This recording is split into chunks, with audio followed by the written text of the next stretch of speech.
Здорово, ребят. Тут снимать не супер можно. Вообще у них тут типа куча ребят с полицейскими. Ну, в общем, смысл приблизительно такой.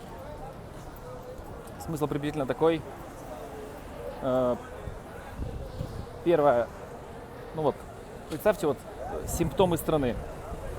Есть Бурунди, рядом Руанда.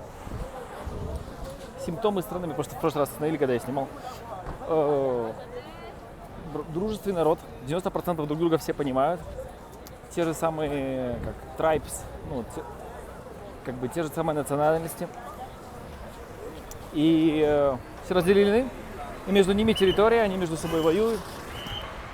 Они между собой, как бы так, скажем так, президенты воюют, когда-то были какие-то другие посерьезнее конфликты. Границы друг к другу съездить не могут.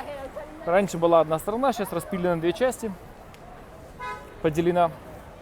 Никаких вообще симптомов, да? Идем дальше. В стране есть курс. Есть настоящий курс, есть черный курс. То есть, ну, он 1 к 2. Если так посмотреть глубже, для чего это делается? Конечно же, торгуется нефтью и всем остальным, но 50% страны кому-то идет в карман. Почему есть официальный и неофициальный курс? Потому что кто-то где-то что-то покупает по официальному. Естественно, ну, утрирую, с дураков собираем по копейки, ну, продаем по-другому. В стране, естественно, все кэшем, никакие банковские карты не смог ни разу оплатить, либо сразу тебе говорят, что ты заплатишь в 2 раза больше. Ну, просто говорят, курс, например, 6, а ты заплатишь с курсом 3. Ну, естественно, ты переплатишь в 2 раза. Ни в одном отеле, даже в самых лучших, карточку не приняли. Вот так вот. Что дальше? Как можно дальше раздолбошить страну? Мы видим машины, да? Ну, я рассказывал уже, что дизель или там бензин 2 раза в неделю. Оказывается, у президента есть своя бензоколонка. То есть у простых смертных есть ап, в котором они пишут, что у них там сколько-то 20 литров лимит. И они там 2 раза в неделю, поставив сутки в очередях, могут заправить себе бензина и топлива. Ну, президент, который настолько крутой, что перенес столицу в свою маленькую деревню.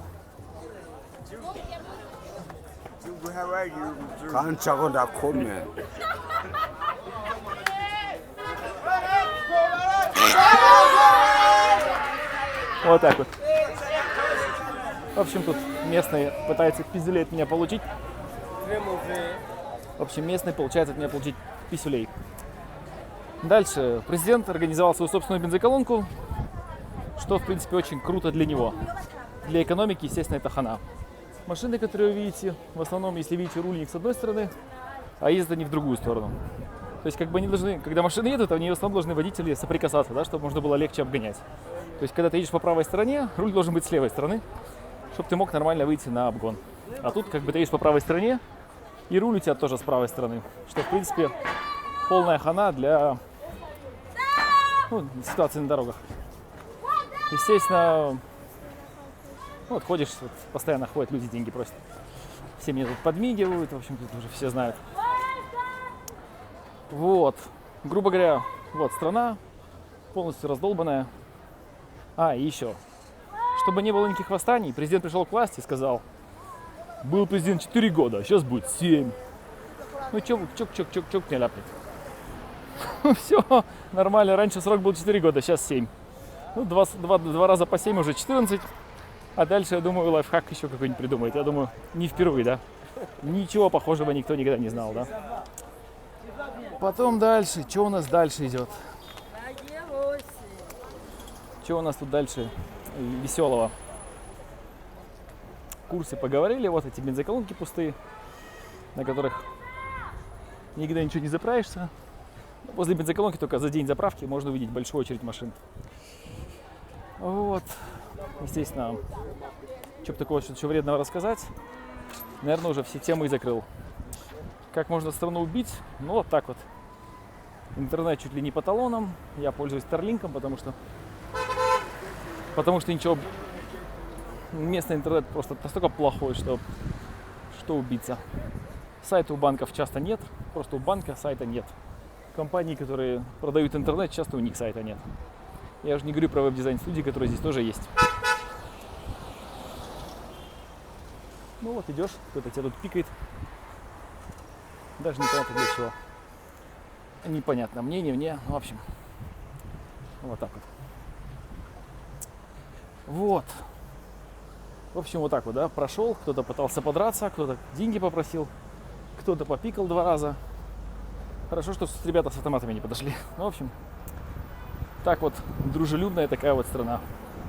Про асфальт молчу тоже. Это центр города, поэтому тут все приведено в порядок. Вот. Ну, наводите, просто смотрите такие, как бы, параллели между других стран. Почему-то закрыта граница, почему-то люди между собой воюют, хотя люди дружелюбные и очень хотят между собой торговать и встречаться. Вот все границы открыты со страной, но с дружественным народом соседним границы закрыты. Валюта в упадке, интернет под контролем, газеты тут вообще не видел, я не знаю, как они это все контролируют. Президент выбрал себе какой-то бесконечный срок, живет где-то, полностью контроль всей валюты, всех ресурсов, энергоресурсов. Страна, естественно, в полной... Представьте, GDP per capita. Посмотрите в интернете, что это такое, да? ВВП на душу населения. Ну, например, я сегодня смотрел на Кипре $40 тысяч с копейками. А здесь $250. И в месяц, это в год. То есть в среднем покупательная способность, причем как-то больше на человека, там что-то под $1000, я не знаю, как это работает. Вы представляете? $250 в год. Это ВВП на душу населения. Это вообще как? Это, там, не знаю. Вот так вот. Ладно, в этой безопасной стране я прошел с телефоном, никто не выиграл его. Ребята с автоматом не подошли. Мне очень повезло. Вот. Вот так вот. Вопрос только, что делать в таких странах, когда ты приехал без кэша, как я. Вот. Ладно, что, ребята, нужны лайфхаки, пишите в личку, не в личку, в комменты. Там все расскажу. Удачки и до скорого. И, кстати, последний раз, когда мы ехали, навстречу был президент. Он проехал, а через 5 минут мы проезжали большую пробку. Потому что президент, когда ехал, он ехал с конвоем, дороги были узкие и плохие, когда едет конвой, естественно, все разъезжаются в стороны. Ну, как-то, видно, резко конвой ехал или резко там засигналил. Автобус полный людей, свернул и в Кувейт, короче. Такой Кувейт оказался такой метров под 70. 10 людей умерло сразу, 10 людей потом. Вот президент приехал домой. Вот. Для меня это, конечно, какая-то хана. Вот. Вот за мной едут, видите. Сейчас тоже будет денежку просить. Ну, это, наверное, кто в бедных странах был уже, все знают. Надо еще идти, смотреть, чтобы тебе там что-нибудь не выхватил. Еще что-нибудь другое. Вот, все. Удачки. Вот такие вот какие выводы. Ну вот, делайте сравнение между стран. Просто посмотрите, насколько вам похожие страны имеют похожие симптомы. Удачки, ребят.